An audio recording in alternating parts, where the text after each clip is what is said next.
behavior is just like that. It might be because it is connected to what you are feeling and what you are thinking at the same time. See? Yeah?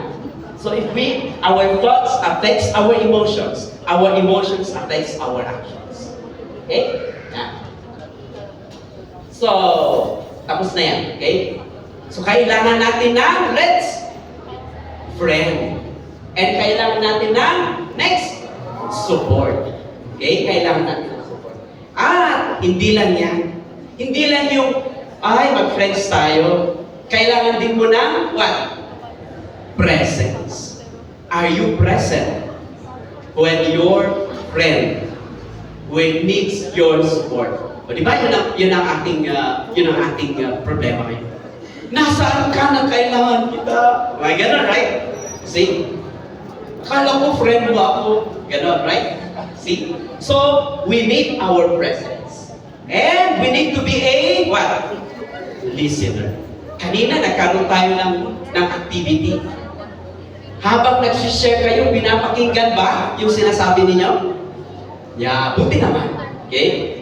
Kasi kung hindi niya pinapakinggan, that could become another problem. Okay? Kasi ganito yun. When you listen, I would like you to look at what? Look at the level of your listening. Nasaan level ang listening capability natin sa ating mga kaibigan? Okay, una, baka naman you are on the level of ignoring. On the level of ignoring that person. Nakikita mo may pinagdadaanan siya, pero ini-ignore natin. Only to find out, ayun na, nag-drop na. Meron ba kayo mga classmates na nag-drop na ngayon? Taas ang kamay. Sino sa school niya may, ayun, meron na rin, okay? Nakakaawa sila, di ba?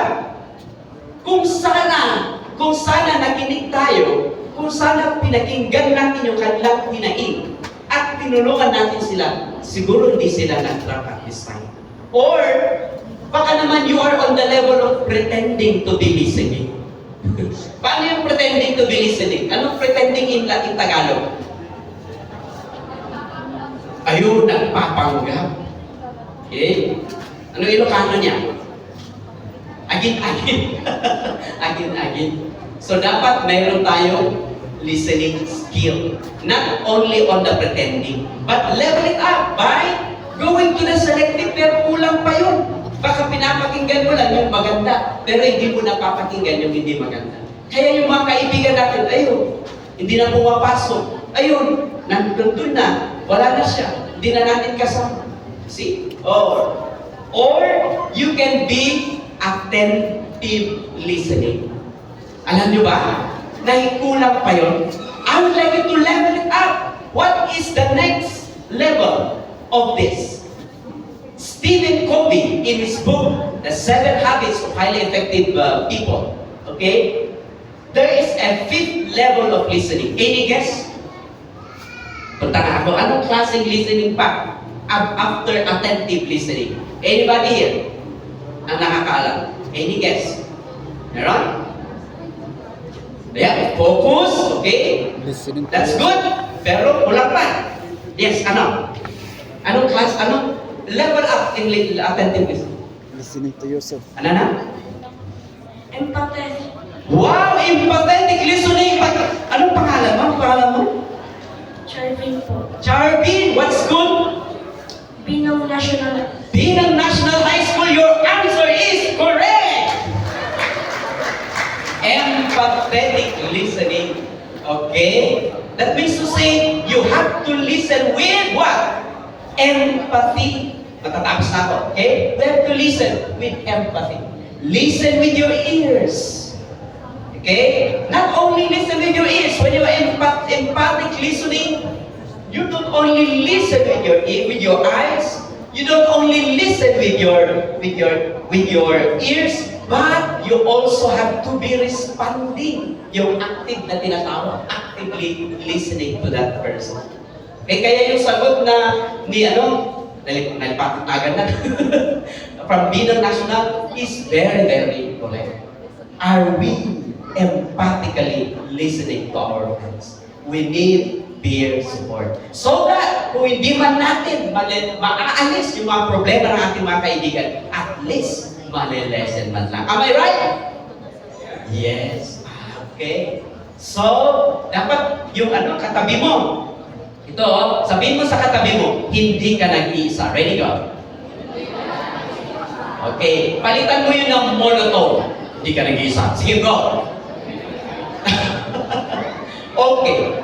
Paano ba palitan mo yun in a way na naging sarcastic? Sarcastic ang sabi nila. Sarcastic. Ready? Hindi ka nag-iisa na sarcastic sa kaibigan mo. Ready, go? Oh. Ano ang feeling ng ng nare-respondan ng sarcasm? OA. Tama. OA. Grabe, See? So, dapat with sincerity and care. O sige nga, sabihin nyo, hindi ka nag-iisa with sincerity and care. Go! Sige, pakinggan natin. Paano with sincerity and care? Hindi ka nag-iisa. Ready? Go. Tayo ka. Sige, pakinggan natin. Okay? Yung with sincerity and care. Ready? Go. You're not alone. You're not alone. Okay. O dito naman, hindi ka nag-iisa. Yung very sincere. With care and with sincerity. Hindi ka nag-iisa. Okay. Alright. Okay. O dito naman, yung tawag dito, medyo ma-active yung part na ito. Yung with sincerity and care, sabihin mo, karamay mo ako. Ready? Tama na ka na? Okay. Sige, ikaw na lang. Ikaw ang binoto eh. Karamay mo ako. Sige, ikaw na. Ayan. Sige, with sincerity and care. Karamay mo ako. Wow! Okay. Karamay mo. O, diba? Okay. So, yun. Tapos, ito pa. Pwede ba kitang makausap? Ayan. So, you with sincerity and care. O, tayo ka. What's your name? Cody. Okay, pakinggan natin si Cody. Sasabihin niya yung, pwede ba kita makausap with sincerity and care. Action, go. Pwede ba kitang makausap? Thank you so much, Cody. Okay. Alright, so listen with your heart. Okay? Listen with your heart. We really needed a peer support. Okay? We really needed peer support for this. Okay? Ayan, listen. Okay? Listening with your eyes. Listening with your heart. Watch your word. Yun ang pinaka-importante doon. If you want to be listened to, everyone read this, go. If you want to be listened to, first learn to listen. If you want to be understood, we should first try to understand the other. O, di ba? Yan si St. Francis of Assisi. So, huwag tayo maging judgmental. Alam natin na may nagawa masama yung kaibigan natin, pero don't be judgmental. Just leave it na. Kailangan niya muna, alam natin may nagawa siyang masama. Alam natin may nagawa siyang hindi maganda. Pero ang kailangan niya muna ay yung may makikinig sa kanya. Kasi pag walang makikinig sa kanya, anong gagawin niya?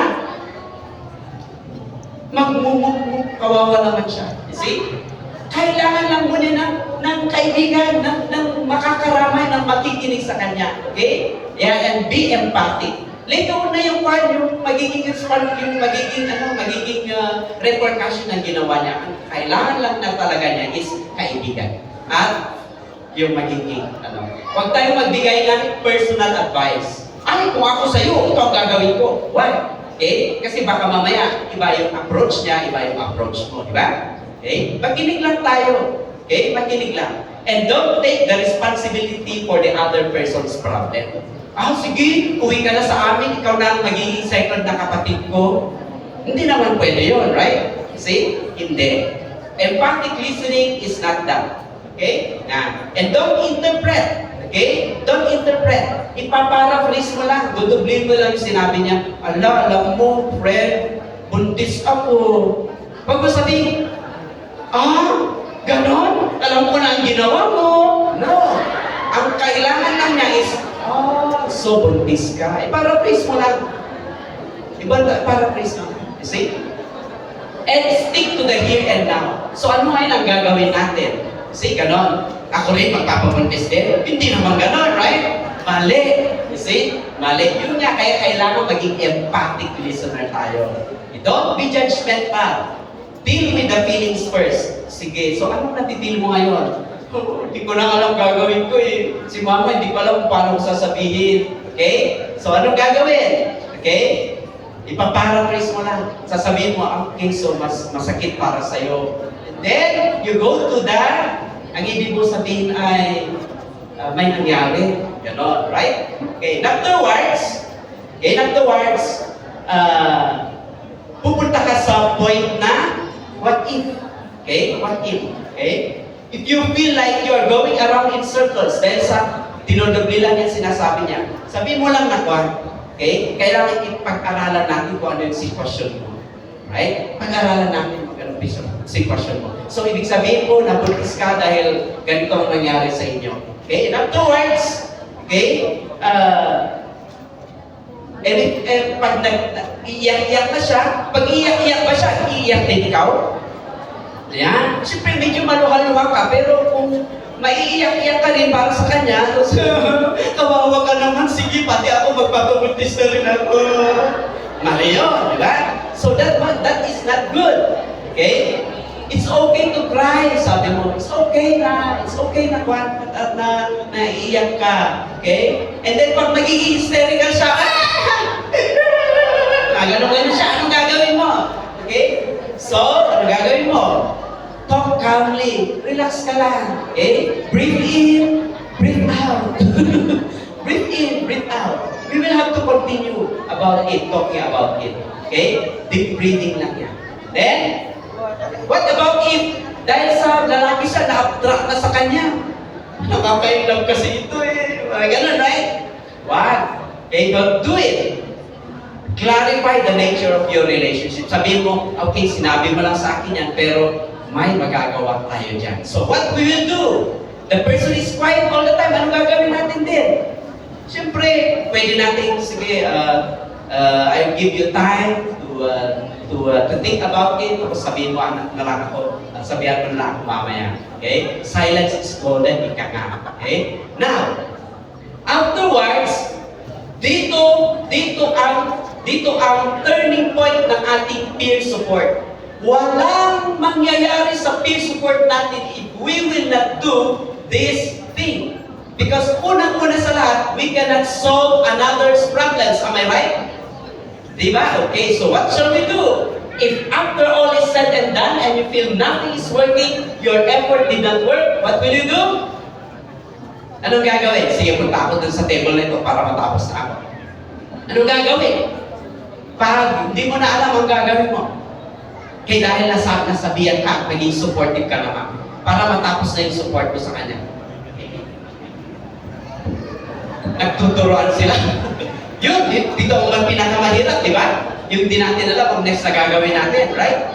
Sige, sino ang mag-guess? Ha? Sino ang may answer dyan? Okay. Sige. Wow, dito mga matatapang na sumagot. Right. Sige. Sino? Ay, what's your name? Jared.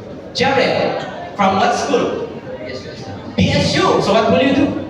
I seek professional help. Wow! Okay. Palakpakan naman natin si Jared. Okay. Peer support will not be that successful without looking at the people who will rightfully help that person. Refer. Di ba?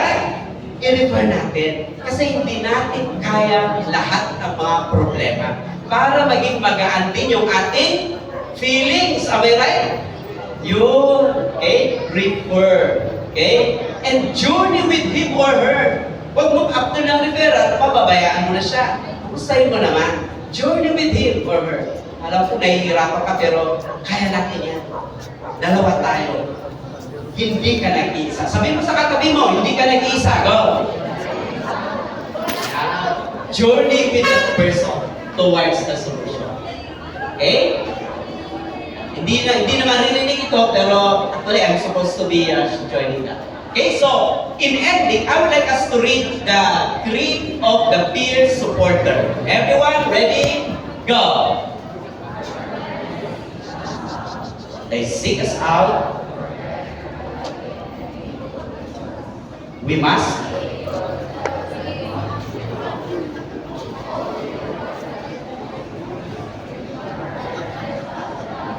beforehand our personal values and objectives.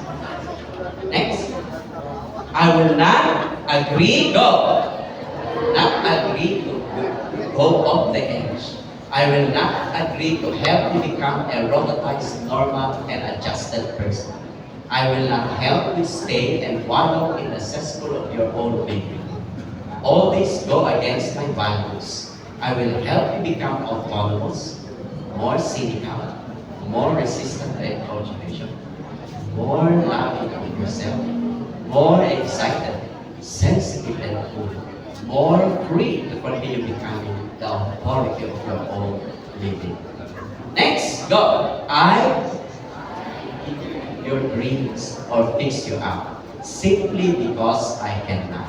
And number 3, go. I cannot make you grow or grow for you. You must grow for yourself. Number 4, go. I cannot take away your faith or loneliness. And number 5, go. I will not set your world for you, evaluate your world for you, or tell you what is best for you in your world. For you have your own world and I have mine. And number 6, go. I cannot convince you of the crucial choice of choosing the scary uncertainty of growing over the safe misery of not growing. 7, go. I want to be with you and know you as a rich and growing friend, yet I cannot get close to you when you choose not to grow. And number 8, when I begin to care for you out of pity, when I begin to lose trust in you, then I am toxic, bad, inhibited for you, and you for me. 9, go. You bet my help is conditional. I will be with you. I will hang on there with you as long as I continue to get even the slightest hints that you are still trying to grow.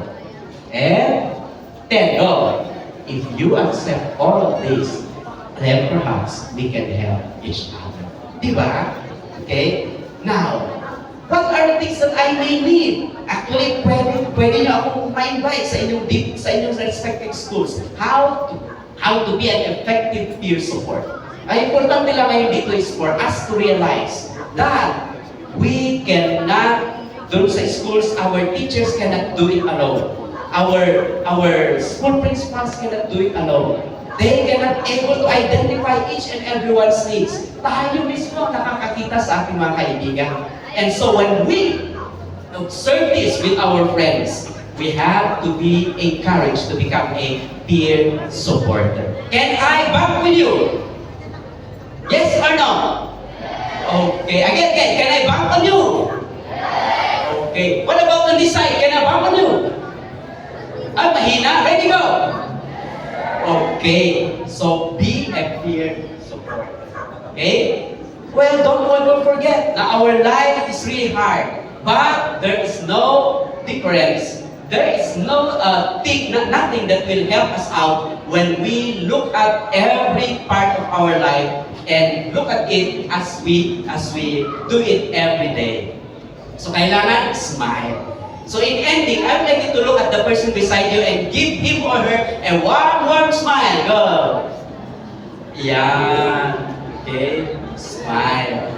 Okay? Kung pwede nga mag-appearang kayong dalawa. Okay? Keep smiling. And with that, thank you so much for having me this morning. And it may be a very short time, but let us be a peer support to each other. Okay? Thank you and good morning to everyone. Thank you very much, sir, for that very enlightening message. Indeed, creating a safe space starts with everyone. May we ask you to please remain on the stage to receive your token of appreciation. May we call on the following to award the simple token of appreciation, Sir Orly Batia, the LYDO officer, Ma'am Heidi, Honorable Frederick Guzman,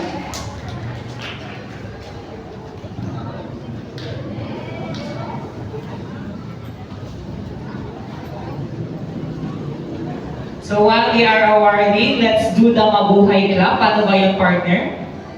Can we everyone to please clap 3 times twice and then lift both of your hands up and say, Mabuhay!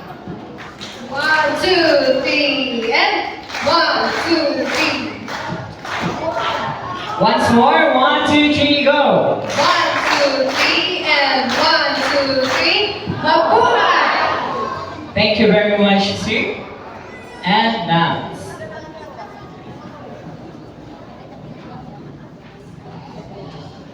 Nabisin kayo? Sino di niya nabisin? Ay, awan. Okay, so nung nabisin tayo, nagagamitan tayo?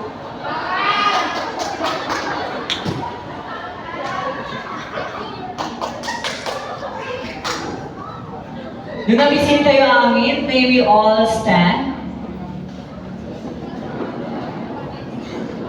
At this point, may we call on Miss Jaira from Cordillera Regional Science High School to lead us in the prayer.